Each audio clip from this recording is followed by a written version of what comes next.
How was your workflow organization when you were called by Michael Jackson to learn so much song in a short period of time? That was a difficult. Yeah. I did an interview recently. I don't know if any of you saw it online, but I was, that was a crazy story, the Michael Jackson story. So for those of you who haven't heard, did you see it? I saw even the part of the guy that came to you and just said, "Now let's dance." Yes, that's exactly I had so right. much fun in that part.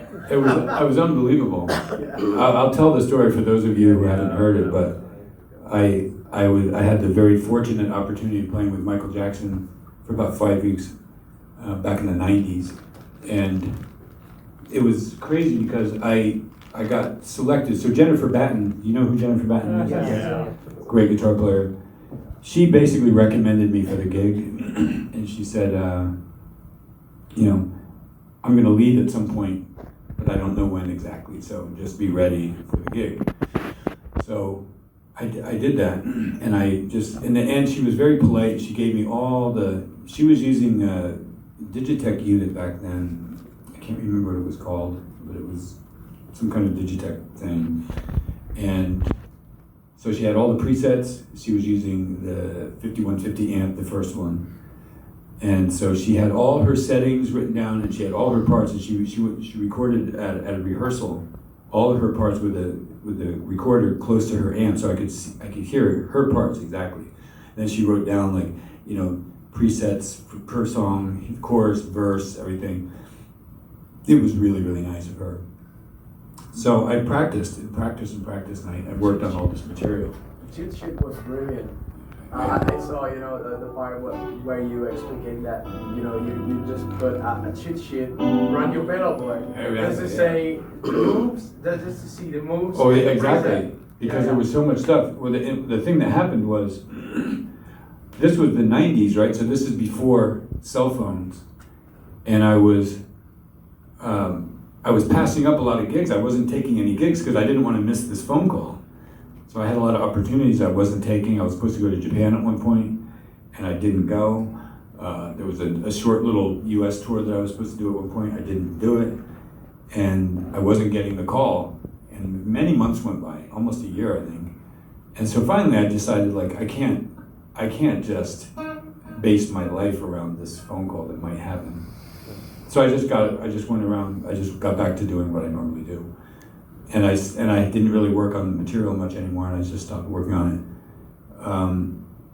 And then suddenly, I get this phone call. It was a Monday night around 8 o'clock, and I get a phone call from the music director, and he's like, "Hey Greg, we need you on a plane tomorrow morning for a show in Amsterdam that will happen Wednesday." So it's Monday night, he wants me to perform Wednesday, and I haven't even listened to the material now in many, many weeks, maybe a couple of months.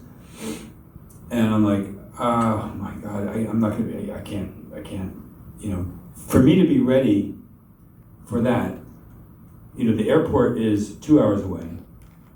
I have to be at the airport 2 hours early. The flight's at 6 o'clock, so I have to be at the airport by 4 o'clock, which means I have to leave my house at 2 o'clock, and it's already 8 o'clock. So I only have 6 hours to prepare for a Michael Jackson tour. and so I was like, when's the next show after Wednesday? What's the next show after Wednesday? And he said, the next show after Wednesday is the Friday show. And I said, you know, Brad, if you just let me do the Friday show, I promise you I can be ready by Friday. I promise you. And he's like, no, I need you tomorrow. If you can't do it, then we're gonna get somebody else. So I was like, all right, gotta do it.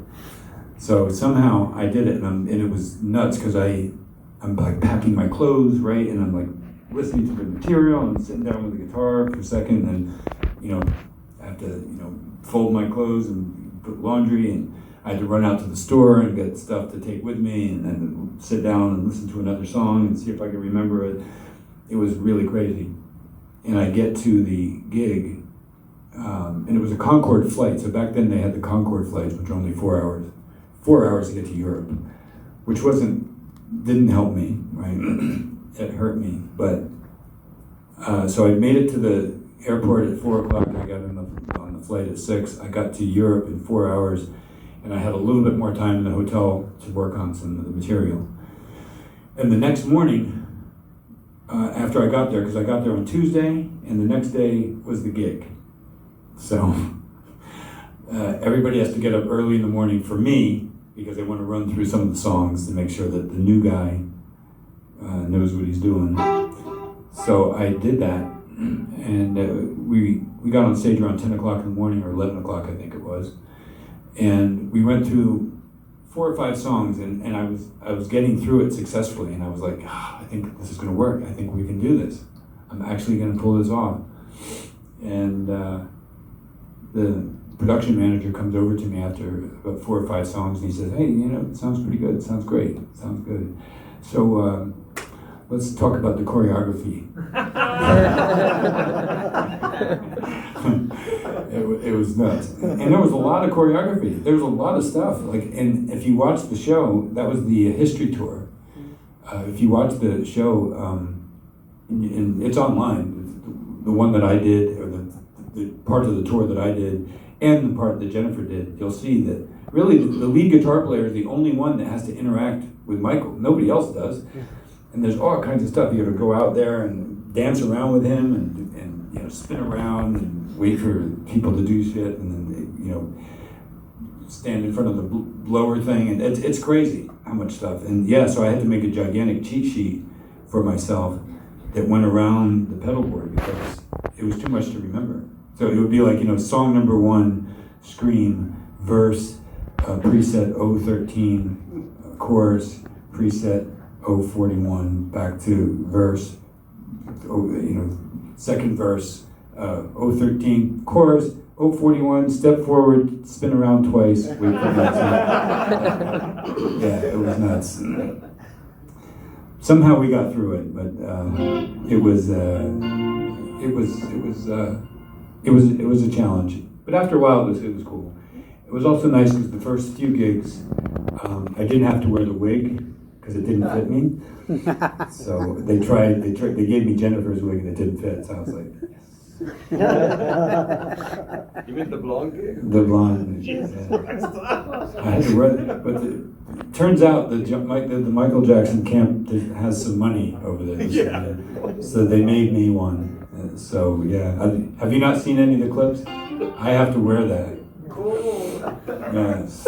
And also you have to shoot rockets too, like the dangerous guitar, be careful, That's right. not to injure anybody. That was the craziest part. Yeah, I didn't even tell that part of the story. After the production manager told me that we have choreography, one of the things I had to do was shoot this basically a gun, an explosive device on stage. As a guitar, it looked like a guitar, but it shoots this powerful flame out of the headstock, and it's got like 3 switches on the back, and one of them ignites something, the second one does something else, and the third one shoots, right? And he's explaining it, and he's explaining it really fast. Here's the pyro guitar, so you're going to come out here and you're going to step forward, and then you're going to hit this switch. You want to be careful because the coils are going to heat up back there, and you go to stage right, and you spin around once, wait for Michael, hit the second switch, and then you want to be careful now because you can burn your hand on the thing. And then Michael comes out, and you both run out on the catwalk together, and then you, when he says this, you hold the thing up, and you hit the third switch, and then it'll shoot this flame, and keep it away from your face, or else you'll blow your face off. And that's exactly how he said it. And I didn't hear anything, except, here's a pyro guitar, don't blow your face off. So it was kind of crazy. I'm not gonna lie. It was a fun gig, but it was demanding, and it was scary because it was so last minute. I had to learn so much at last minute, but it was worth it.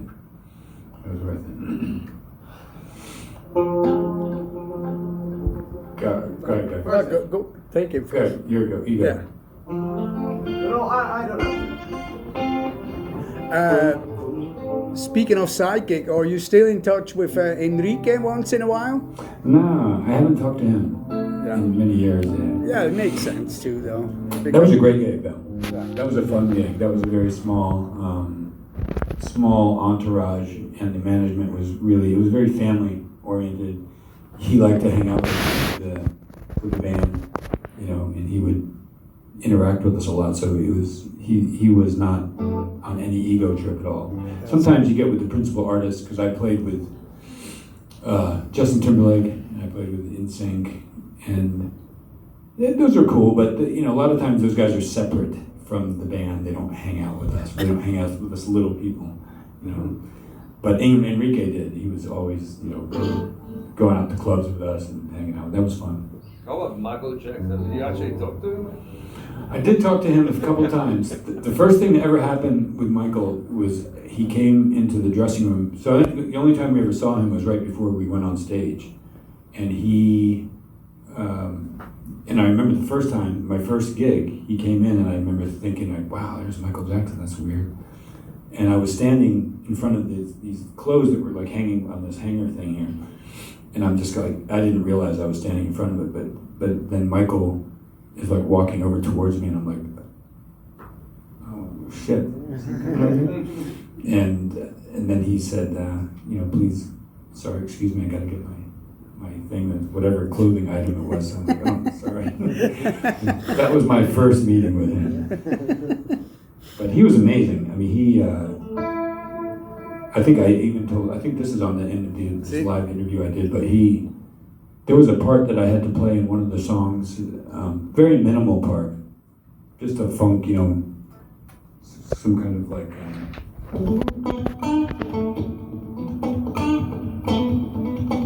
something like that, right? It was very minimal, but it was important to him, important enough that like, after like the third show, we get off stage, and Michael always traveled with he always had like a little entourage around him, like 4 or 5 people, like his personal little entourage. And we get off stage and we're walking towards the tour bus, and I look back and I see Michael kind of breaking away from the entourage, and I was like, oh, that's kind of weird.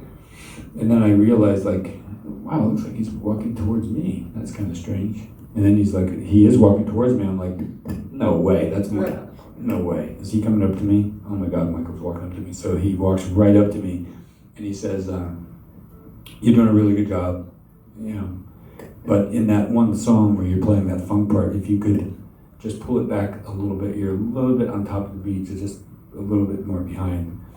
And I'm thinking like, wow, you hear that? There's so much instrumentation going on at that point, and I don't even know what Michael's doing. I think he's in a flying machine on the other side of the stage or something. He's like, I don't even know how he hears that, but he hears it all, and it was amazing that he even recognized that. So, he was pretty amazing person, or at least as a musician.